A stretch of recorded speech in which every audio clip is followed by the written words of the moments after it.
In this episode, I want to take a little bit of a trip down memory lane and talk about some of the equipment that I used and was familiar with in IPSC over the years.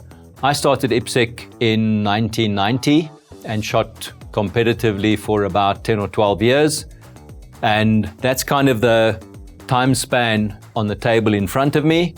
But before we start talking about the pistols, I just want to also remind people that when I started shooting, the simple cap that is on the range everywhere these days was few and far between. I managed to get one that my brother won in a golf competition, and I wore that for several years until it was faded and almost falling apart before caps like this became a little bit more plentiful. And these days, these caps are everywhere, and you lost for choice in selecting the brand of cap that you want to wear. But apart from the caps and the firearms, the holsters or the rigs of IPSC were also quite an evolution. Here is probably a third or fourth competition rig. The very first one was a simple bikini slide holster with plastic pouches.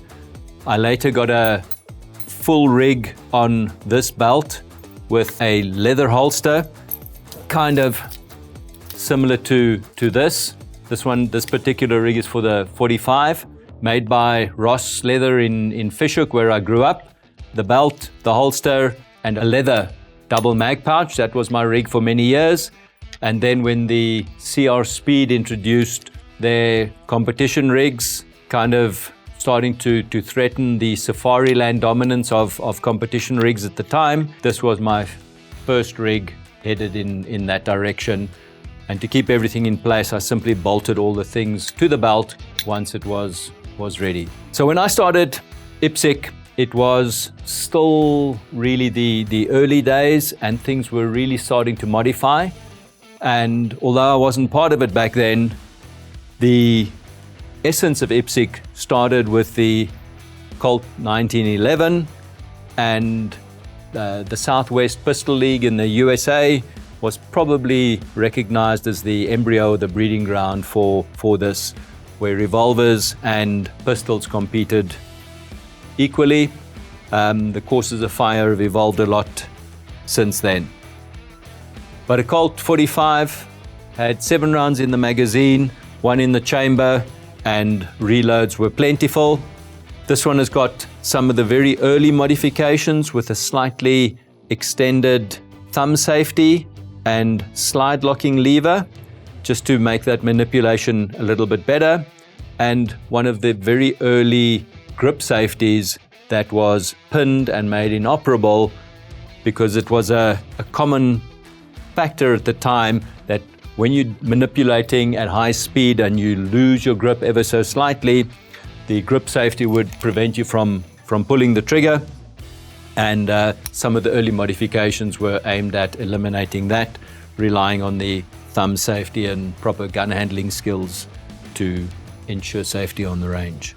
I was fortunate enough to get this one from one of the early competitors of the 80s, who put on some tasteful modifications, but otherwise it's in a very, very nice condition.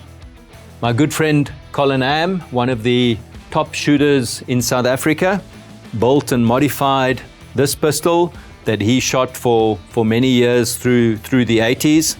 It's a very basic 1911 that has been modified, and when you hold this, you can feel the additional weight that has been built in through special grips, making it slightly fatter.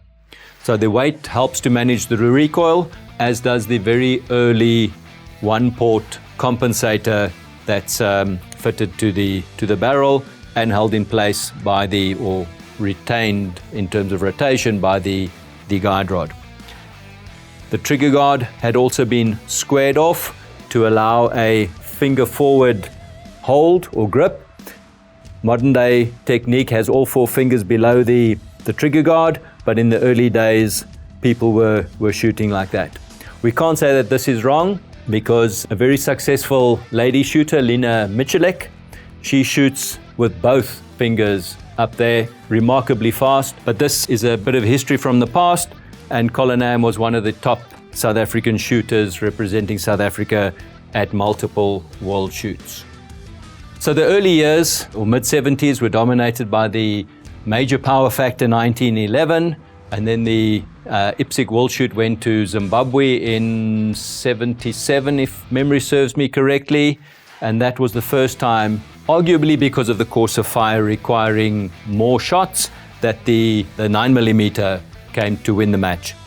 So the Browning High Power was the pistol that I believe Dave Westerhout used to win the match from Rhodesia at the time, now Zimbabwe. This was the very first competitive and successful pistols for IPSC in 9mm. Back then, all the 1911s were only in 45. There was no other option. Fast forward a little bit, and the CZ75, and for those who don't know, the 75 in CZ is the year of introduction, 1975, and it took a couple of years until the early 80s for this fabulous little pistol to gain popularity. And when I started shooting in the early 90s, it was probably one of the most common pistols to find on the range. Affordable, reliable, it really did everything that people wanted, with very, very few modifications required.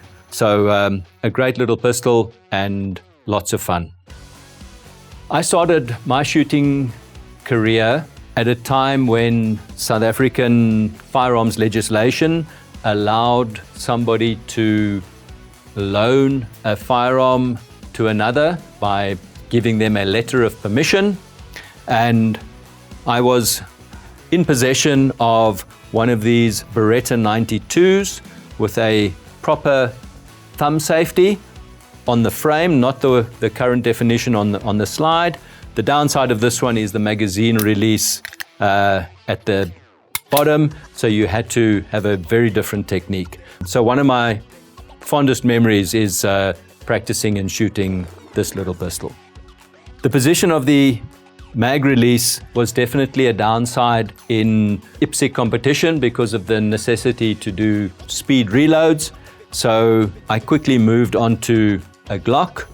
I was fortunate that the previous Chief of the South African Air Force, Lieutenant General Dennis Earp, I met when I did my national service, and he told me about this newfangled pistol that I should have a look at, and he introduced me to my love of Glock pistols.